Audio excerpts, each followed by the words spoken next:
Vous écoutez Les Éclaireurs de Dialogue, le podcast de la librairie Dialogue à Brest. Je suis Marion et je reçois aujourd'hui Nicolas Legendre, auteur de l'enquête Silence dans les champs.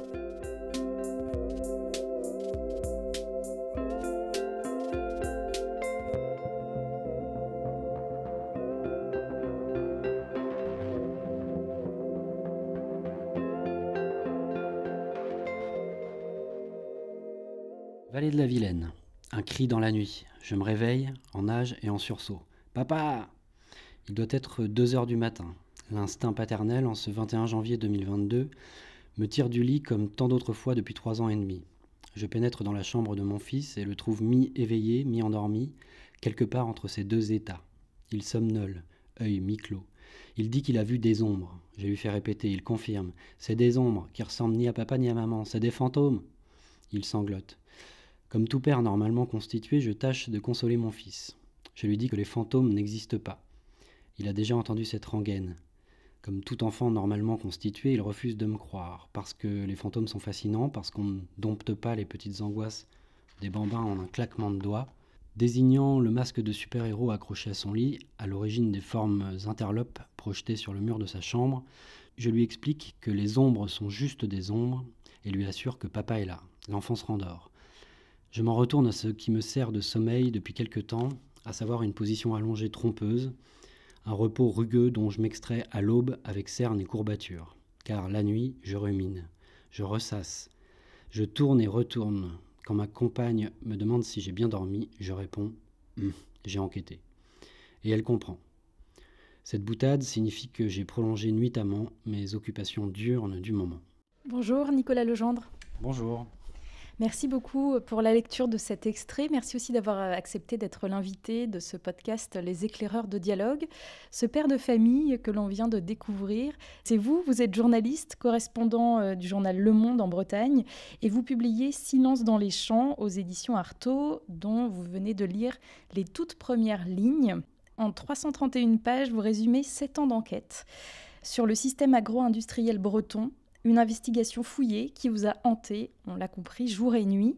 Vous y mettez en lumière l'avènement d'un productivisme acharné en Bretagne au lendemain de la Seconde Guerre mondiale qui a contraint les petits paysans à s'endetter pour toujours plus de volume et pour aussi enrichir une minorité.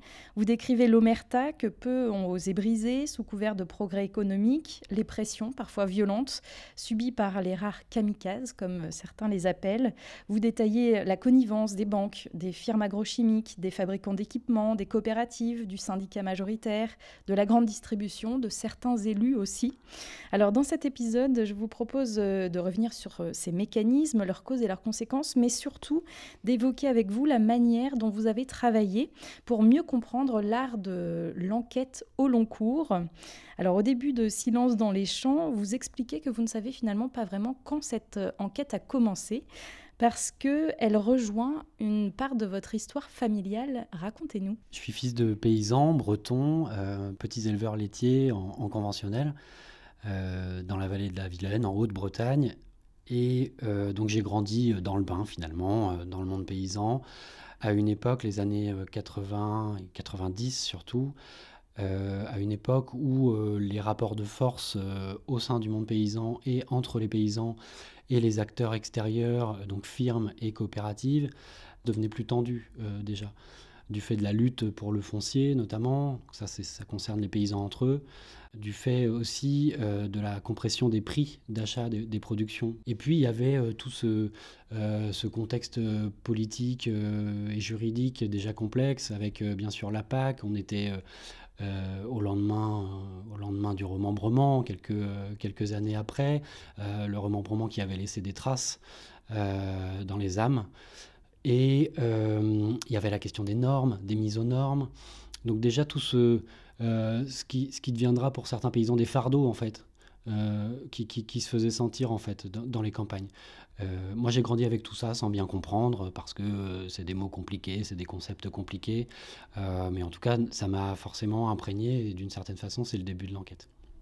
Alors bien sûr, ensuite, journaliste au Monde, vous avez travaillé sur ces sujets-là, rencontré déjà un grand nombre de personnes. Ça s'est intensifié sur les 2 dernières années, avec une vraie volonté d'aller au-delà de ce ressenti. Oui, durant mes 5 premières années de correspondance au Monde en Bretagne, donc entre 2016 et 2020, j'ai rencontré pas mal de paysans, mais dans le cadre d'articles qui étaient destinés au quotidien, c'est-à-dire c'était une manifestation d'agriculteurs ici ou là, c'était un reportage au SPACE, le salon de l'élevage à Rennes. Voilà, donc c'était pas forcément des articles au long cours. Et malgré tout, donc dans les interviews que je faisais à cette occasion, je sentais dans la parole de mes interlocuteurs une certaine perte de sens par rapport à leur métier, une grande fatigue aussi, une lassitude. Pas chez tous, hein, bien entendu, parce qu'il y en a pour qui se portent très bien, des paysans, hein, dans le système, disons, dominant. Mais malgré tout, je ressentais cette tendance à être pris en étau entre les exigences de la société, entre guillemets, et celles du syndicat, et celles des coopératives, et celles des banques. L'impression finalement que les paysans, qui avaient été les acteurs majeurs du développement économique de la Bretagne, en tout cas parmi les acteurs majeurs, ne récoltaient pas les fruits de leurs efforts. Et puis après, il y a eu des rencontres qui ont été déterminantes. Et puis il y a eu la question des violences également qui est entrée dans mon champ d'investigation, notamment avec ce qui a pu arriver à certaines de mes confrères journalistes en Bretagne, Morgane Large en particulier. Alors de ce pressentiment, vous vous lancez dans cette enquête au long cours. Est-ce que le fait d'être un enfant du cru, si on peut dire, ça vous donnait un biais dont il fallait se débarrasser, des a priori, ou est-ce qu'au contraire c'était un moyen aussi d'entrer dans ce milieu un peu fermé, que les langues se délient plus facilement? C'était avant tout un avantage pour moi, parce que, effectivement, j'étais du cru, ce qui en Bretagne peut aider.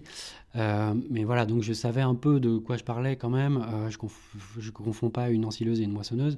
Et je dis ça en sachant que voilà, certains de mes confrères qui ne sont pas fils de paysans et qui travaillent sur l'agriculture, je pense par exemple à à ma confrère Inès Léraud, font un excellent travail. Donc c'est pas, je veux dire, c'est pas un prérequis pour travailler sur l'agriculture en tant que journaliste. En revanche, moi, ça m'a aidé parce que pour instaurer la confiance et ça, parfois, ça m'a ouvert des portes aussi. Est-ce que vous avez été transparent en disant voilà ce sur quoi j'enquête et voilà ce que je pressens d'emblée avec vos interlocuteurs? Oui, j'ai jamais menti, je pense à mes sources, à mes interlocuteurs. J'ai essayé de jouer franc jeu. Je leur ai jamais fait croire que je faisais une enquête pour montrer comment l'agriculture bretonne et française est formidable et comment tout va bien. Parfois, ça a été compliqué parce que voilà, je mettais les choses sur la table directement et certains me disaient mais non, mais qu'est-ce que vous racontez?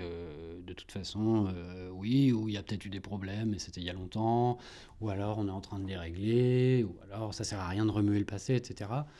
Voilà, mais moi je tenais en tout cas à dire où j'allais, c'est-à-dire je faisais une enquête sur la mise en place d'un système oligarchique au sein du complexe agro-industriel breton, d'un fonctionnement oligarchique, donc avec des gagnants et puis des perdants, qui s'est appuyé sur une idéologie, le productivisme, sur une fuite en avant économique, sur aussi des mythes sociétaux, voilà, la construction d'un récit agro-industriel breton, et puis avec comme corollaire la violence. Voilà, ça c'était mon pitch en fait de départ. C'est ça que je disais aux gens, donc j'annonçais la couleur. Avec l'importance de voir très large et d'avoir des points de vue variés, bien sûr les protagonistes et les victimes de ce système, d'anciens agriculteurs aussi repentis, et puis de l'autre côté les acteurs de cet agrobusiness. Oui, ceux qui ont bien voulu me parler, en tout cas pour ce qui est des acteurs de l'intérieur, du monde de la banque par exemple, ou des coopératives, ou du syndicat majoritaire, la FNSEA. J'ai eu des sources dans toutes ces entités qui ont bien voulu parler, mais sous couvert d'anonymat. Ensuite, je ne suis pas allé chercher au début de mon enquête le président de telle coopérative ou le président de tel conseil d'administration d'une banque, d'une part pour des questions de méthode d'enquête, et aussi parce que les éléments de langage, ça ne m'intéressait pas. Et je les connais, je les ai déjà interviewés par le passé, ces gens ou certains de ces gens, et je sais ce qu'il en est de la communication des éléments de langage. Et moi, certains éléments de langage de la FNSEA, je peux limite les écrire moi-même, quoi. Donc il n'y a pas forcément besoin, voilà. Ça ne m'a pas empêché, bien entendu, à la fin de mon enquête, d'aller solliciter tous ces gens. Alors on l'a dit, vous partez d'un prérequis, d'un pressentiment. Petit à petit, vous découvrez vraiment des choses. Il y a des choses qui vous surprennent, auxquelles vous ne vous attendiez pas, qui dépassent tout ce que vous pouviez imaginer. Ce qui me surprend principalement, c'est la question des violences. Et quand je dis violence, c'est pas forcément des violences physiques, mais j'inclus, moi, dans ce terme, les menaces, pressions, intimidations, entraves pour l'accès au financement ou au foncier, qu'ont pu subir des gens, soit qui faisaient un pas de côté par rapport au modèle dominant, soit qui s'opposaient au modèle dominant. Aussi bien d'ailleurs des paysans que des militants environnementalistes. Et c'est ça la chose qui m'a le plus surpris. Je savais, j'étais pas naïf parce que voilà, j'ai grandi à la ferme, parce que j'entendais des choses en tant que journaliste. Mais au fur et à mesure que je recueillais des témoignages, et c'était l'un de mes fils rouges dans mes interviews, cette question des violences, quand je recueillais des témoignages et que les gens me faisaient part de ce qu'ils avaient pu subir, oui, souvent en fait je suis tombé de ma chaise littéralement. Je me suis dit mais c'est pas possible en fait, c'est pas possible qu'on vous ait mis des antibiotiques dans le Temps-Calais, qu'on vous ait empoisonné votre cheptel, qu'on vous ait torpillé votre demande de financement pour agrandir ou mettre aux normes votre exploitation. Enfin, je veux dire, là, pour moi, là, on était dans la fiction, quoi. D'ailleurs, vous racontez à ce sujet-là une discussion que vous avez avec une amie qui, elle aussi, est issue du milieu agricole et qui, grosso modo, vous dit « bah oui, bien sûr, et alors, finalement ?» Oui, et d'une certaine façon, ça a scellé le couvercle pour moi parce que j'étais à la fin de mon enquête. Donc cette discussion avec mon ami, elle arrive en novembre 2022, donc c'est 2 ans après le début de l'enquête. Et donc un soir, on parle, je lui dis sur quoi j'enquête. Et elle, fille de paysan, on se connaît depuis 15 ans, hein, presque 20 ans, on avait parlé bien sûr d'agriculture, mais on n'avait jamais parlé de ça. Et ça, en l'occurrence, c'est ce qu'elle me dit ce soir-là. Elle me dit, rapport à ces violences-là dont je lui parle, mais oui, bien sûr, moi, on a connu ça à la ferme. C'est les moqueries parce qu'on était en bio, c'est la mise à l'écart à l'échelle communale, disons. Les entraves pour l'accès au financement, pour l'accès au foncier, les pressions, par là-dessus les menaces et les lettres anonymes, et puis pour couronner le tout, l'un des associés de la ferme qui est retrouvé à 2 doigts de se suicider. Pour ça et ou pour d'autres raisons. C'est toujours compliqué le suicide ou les tentatives donc je prends des pincettes. Enfin voilà, mon ami me raconte ça, et pour moi là en fait, ce moment, ouais, ça vraiment, ça scelle beaucoup de choses, quoi. Parce que j'étais dans le doute jusque-là, je le suis toujours, hein, voilà, parce qu'on est sur quelque chose d'un peu impalpable et gazeux, mais là je me dis ouais, ok, quoi. Si elle a connu ça. Par ailleurs, je sais qu'elle n'est pas de nature menteuse, c'est l'une de mes meilleures amies, qu'elle me le raconte avec autant de détails, tout en me disant, mais en fait, ouais, elle l'avait intériorisé, ce truc-là. Et ça a fait écho à d'autres témoignages que j'ai pu recueillir de gens qui avaient aussi intériorisé cette violence, pour qui finalement, c'était pas perçu comme quelque chose de normal, ils voyaient pas ça comme spécialement normal, mais en tout cas, ils avaient fini par se dire que ça faisait partie de la vie, quoi, que ça faisait partie que le monde est brutal, et puis finalement c'est comme ça, et puis il n'y a pas de guichet où se plaindre, donc on laisse couler, quoi. Alors vous parliez de ces doutes, on imagine que pendant 2 années d'enquête, des moments de doute, il y en a beaucoup, et vous le disiez, ça vous travaille la nuit, donc c'est quelque chose qui ne vous quitte pas. Comment on fait pour se débarrasser de ça, d'aller quand même tout droit vers son objectif et de garder le cap ? On fait du jardin. on plante des tomates et on fait pousser des carottes. Voilà. Ça m'a beaucoup aidé à garder, à mettre les idées en place, etc. Mais plus sérieusement, non, le truc c'est qu'il n'y a pas de méthode en fait. Et c'est un peu le propre de mon métier.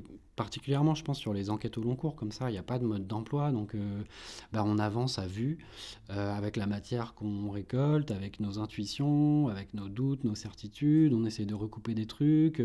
Il y a des choses, par exemple, sur la politique bancaire, qui est quelque chose en agriculture, et d'une manière générale d'assez opaque. Les banques sont des taiseuses, hein, des grandes muettes, donc c'est difficile de connaître les stratégies mises en place et ce qui se passe vraiment au sein des banques. Là, pendant des mois, j'ai navigué à vue, j'ai beaucoup douté. Voilà, est-ce que les banques ont réellement accompagné le modèle productiviste, le modèle agricole dominant en Bretagne, tout en sachant, parfois de longue date, que dans certains cas, c'était pas viable, voire absolument pas viable. Certaines sources me disaient oui, elles ont fait ça.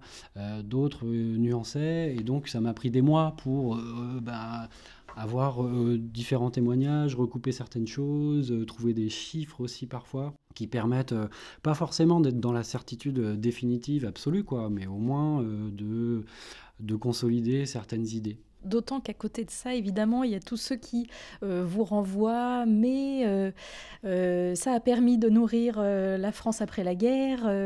C'est le miracle breton qui a permis de faire sortir la Bretagne de la misère dans laquelle elle était. Donc ça, c'est bien sûr, vous dit, hein, ce récit qui est presque intériorisé par une grande partie de la population. Donc il faut combattre ça aussi. Il faut tout du moins le mettre en perspective. Et voilà, moi je voulais pas aller contre certaines évidences, en l'occurrence le fait que l'agriculture dite moderne a contribué au dynamisme économique et au développement économique de la Bretagne ces 60 dernières années. Ça, c'est indéniable. Le fait que ce développement stupéfiant de la production agricole, il a contribué à assurer l'autosuffisance alimentaire de la France dans les années 60, c'est indéniable. Ok. Mais effectivement, il y a des mythes, comme vous l'avez dit, qui se sont mis en place. Le travail pour moi a consisté à démêler le vrai du faux, ou plutôt la moitié vrai et la moitié faux, la moitié exacte et la moitié inexacte. Par exemple, quand on dit l'agriculture moderne a sorti la Bretagne de la misère, c'est répété souvent, hein, cette phrase, par même des préfets. Moi, j'ai entendu des préfets dire ça. C'est qu'à moitié vrai, parce qu'en fait, la Bretagne, déjà la misère et la pauvreté, c'est pas la même chose. Ça veut pas dire exactement la même chose. La misère, c'est une forme d'extrême pauvreté. La Bretagne n'était pas uniformément pauvre dans les années 50, ni uniformément miséreuse. Ensuite, elle avait un retard certain au niveau des infrastructures stratégiques, ça c'est indéniable encore une fois, mais il y avait des causes spécifiques, particulières, il y avait la guerre, il y avait le centralisme français, etc. Ensuite, l'agriculture n'est pas le seul élément de développement de la Bretagne ces 60 dernières années. On a le tourisme, on a l'industrie aéronautique et on a les nouvelles technologies. Voilà, il y a plusieurs piliers. C'est un pilier important, voire majeur, l'agriculture et l'agroalimentaire, mais ce n'est pas le seul. Donc quand on dit à brûle-pourpoint, l'agriculture moderne a sorti la Bretagne de la misère, pour moi, on entretient un mythe. C'est pas totalement faux, mais c'est pas totalement vrai. Alors à partir de quand est-ce que vous vous dites, Nicolas Legendre, j'ai la matière qu'il me faut et là maintenant, je peux considérer que cette enquête, elle est arrivée à un terme ou du moins à un premier terme? Alors en fait, depuis que le livre est sorti, je reçois beaucoup de témoignages et je commence à rencontrer des gens qui me donnent d'autres éléments et c'est des gens que j'aurais vraiment aimé rencontrer pendant l'enquête. Donc je me dis qu'elle est toujours pas finie et que finalement il manque beaucoup de choses et que voilà, il y a encore 100 pages à rajouter. Peut-être que ça se fera un jour, je sais pas, mais je pense que le puzzle est toujours pas totalement complet. Il est en partie bien assemblé, mais voilà. En fait, le gros du travail d'enquête et d'interview c'est fait pendant les 6 premiers mois. Et c'est là que je recueille les témoignages quand même principaux qui me disent que voilà, mes intuitions peuvent se consolider, quoi. Ça a duré tout au long de l'enquête finalement, c'est jamais fini. Et puis voilà, c'est encore un peu en cours. Alors bien sûr, après, il y a tout ce travail de restitution. Alors d'une part, il y a les articles qui sont parus, notamment des séries d'articles qui sont parus dans Le Monde récemment. Et puis ce livre, Silence dans les champs, avec une construction qui alterne des parfois courts témoignages, voilà, comme des petites voix qu'on entendrait dans l'esprit, et des temps plus longs où vous vous arrêtez dans un lieu. C'était important aussi pour vous d'emmener le lecteur sur le terrain avec vous? Oui, oui, c'était très important. Déjà parce que moi j'aime beaucoup la géographie, j'aime les lieux et j'aime parler des lieux ou écrire sur les lieux. Donc je voulais faire voyager le lecteur. Je voulais pas écrire une enquête, classique, si on peut dire, de type enquête financière, assez, rébarbative ou voilà, qui soit très technique, imbuvable. Je voulais emmener le lecteur, qu'il entre dans le livre et le prendre par la main et l'emmener avec moi, parce qu'en fait, cette histoire d'agriculture industrielle et d'agro-industrie, elle a transformé les âmes et elle a transformé beaucoup les lieux aussi en Bretagne, elle a transformé les paysages en fait.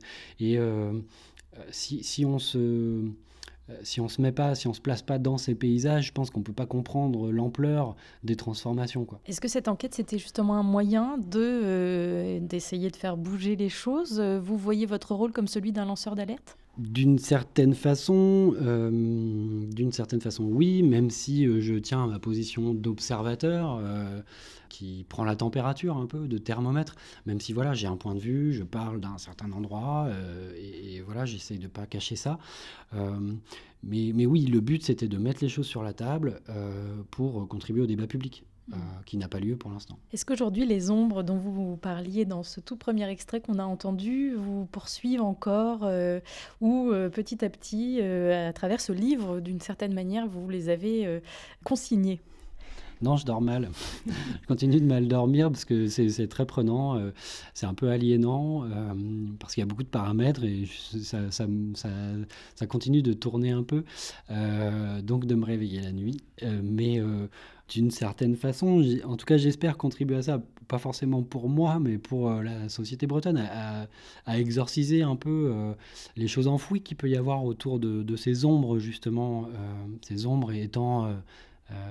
la façon moi, dont je désigne les personnes ou les entités qui ont fait des coups bas, en fait, qui ont dépassé des lignes jaunes depuis des décennies parfois dans le monde agro-industriel. On a l'habitude de terminer ce podcast en demandant à notre invité un ou deux conseils de lecture. Alors Nicolas Legendre, hormis bien sûr Silence dans les champs, quel livre est-ce que vous nous conseillez de lire, que ce soit autour de cette thématique ou autre? Je pense à L'âge de la colère de Pankaj Mishra, qui est un intellectuel américano-indien dans mon souvenir. Et c'est un essai qui est paru récemment et qui fait le lien avec certaines promesses non tenues du libéralisme depuis le XVIIe et le XVIIIe siècle. Donc c'est vraiment c'est un gros travail universitaire et c'est assez vertigineux. Ça dit beaucoup de choses de l'époque actuelle.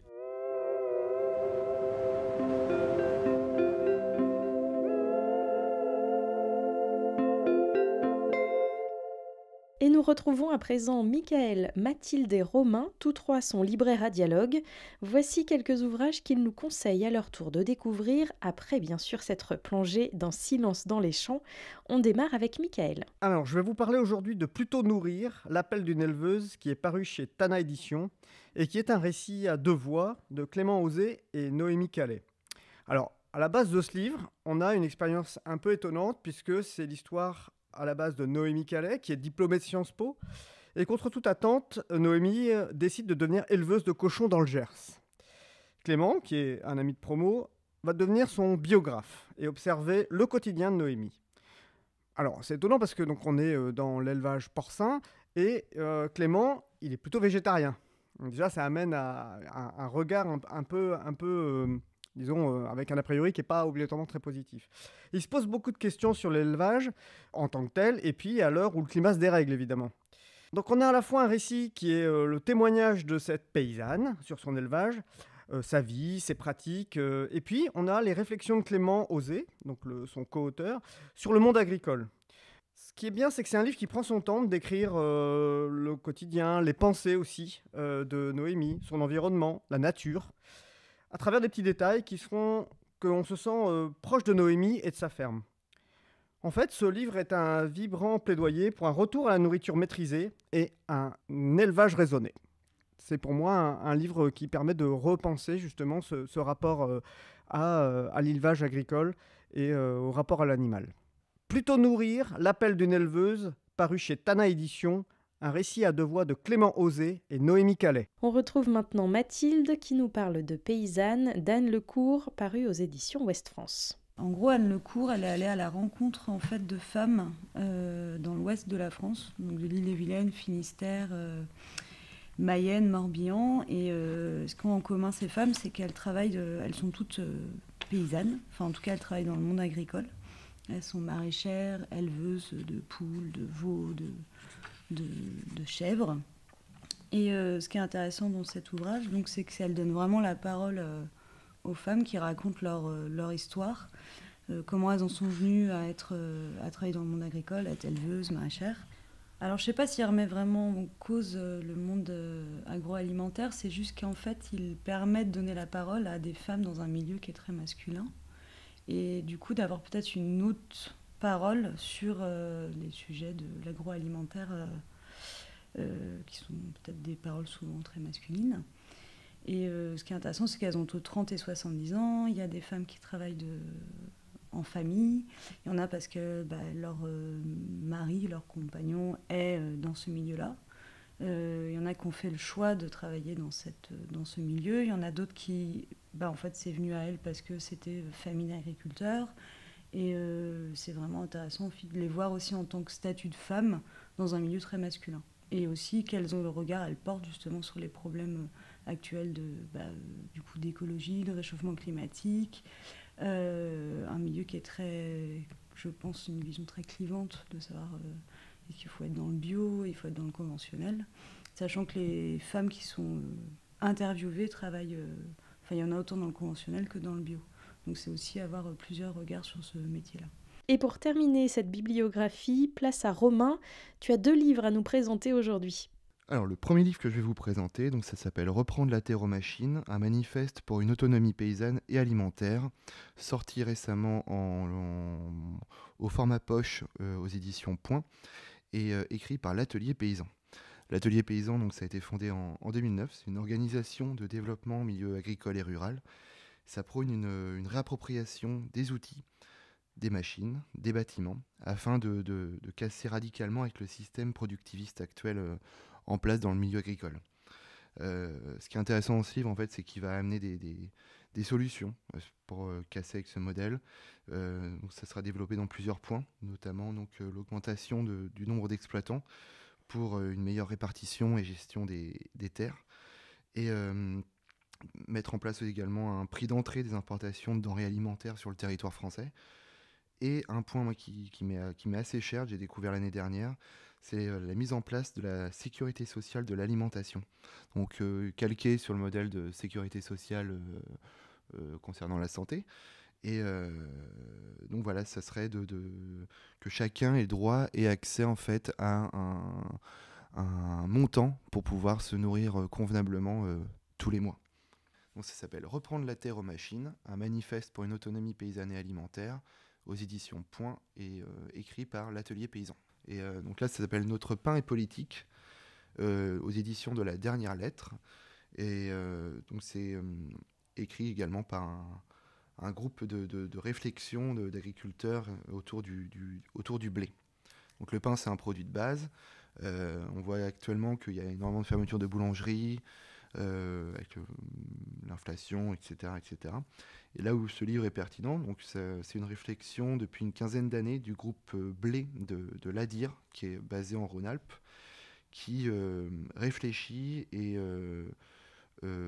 fait des actions autour du pain et de ses enjeux. Ça repense donc les semences paysannes. Voilà, c'est leur cœur de réflexion. Donc c'est comprendre la chaîne du pain, mettre en avant des variétés paysannes de blé oubliées, travailler la matière, se réapproprier encore une fois les outils. C'est une critique radicale donc, des pains industriels, donc ce prix du pain en fait qu'on a tiré vers le bas et qui fait que le reste de la chaîne est sous-payé. Et ce qui va être également pertinent sur le consommateur, parce qu'au-delà du prix qui est bas, c'est qu'on se rend compte qu'il y a également des conséquences sur la santé, sur le long terme. Là où ça va être, le bouquin va être également pertinent, c'est que même si on mange du pain tous les jours, on ne connaît pas la chaîne du pain. Mais celui-ci ça va être accessible. Ça redonne goût et espoir dans un futur possible. Voilà, autour du pain.